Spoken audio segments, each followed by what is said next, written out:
In this series of videos, we address the issue of who will be the farmers of the future. We do so through the portrayals of young farmers on the Indonesian island of Java. The importance of the question of who wants to become farmers must be understood in relation with the Sustainable Development Goals.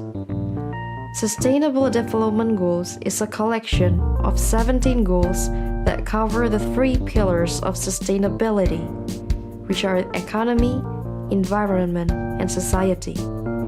The member states' declared aim is to achieve these goals by 2030, set by United Nations in 2015. Sustainable food production is central to the goals. The world needs to produce not only more and better food, but the agricultural systems that produce food will also need to be environmentally and socially sustainable.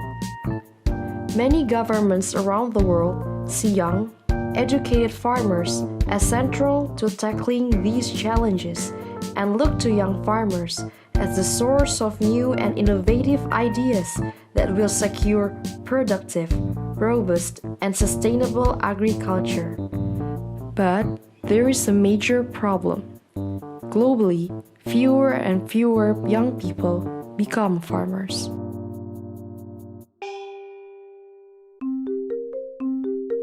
On the Indonesian island of Java, home to 150 million people, the problem of young people living farming is particularly severe. Fewer than 12% of farmers are now under the age of 31, as the number of young people who have left their family farms and gone to the cities has increased dramatically.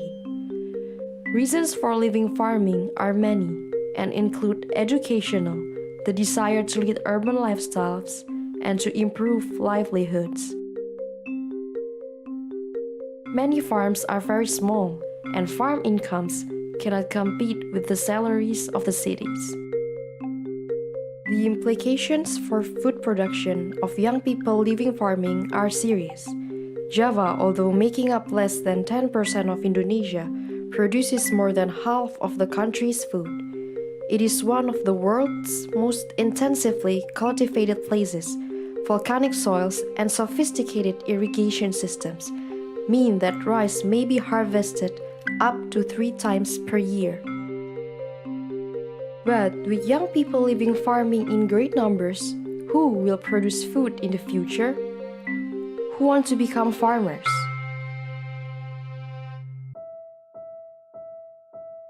We'll go to Demak and meet Mr. Sujatmiko, a young agriculture graduate and chicken farmer, who despite ups and downs, does what he likes to do and is good at, namely producing chicken for an ever-growing urban market. Whereas many farmers live in villages and are organized along village structures, often as a part of government policy, chicken farmers like Sujatmiko tend to be independent entrepreneurs located in peri-urban areas on rented land.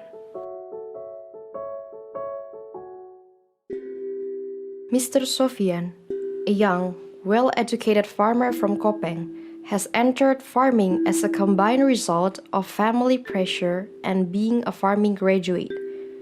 He wants to innovate farming through conversion to organic vegetable farming, both in terms of his own production and the more organizational village level.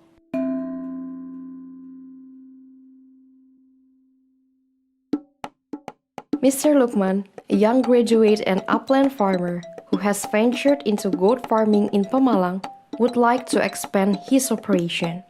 However, he faces challenges with respect to obtaining official license, land, and new breeds of goats. At the same time, he tries to convince others that farming is cool and can be profitable if managed properly.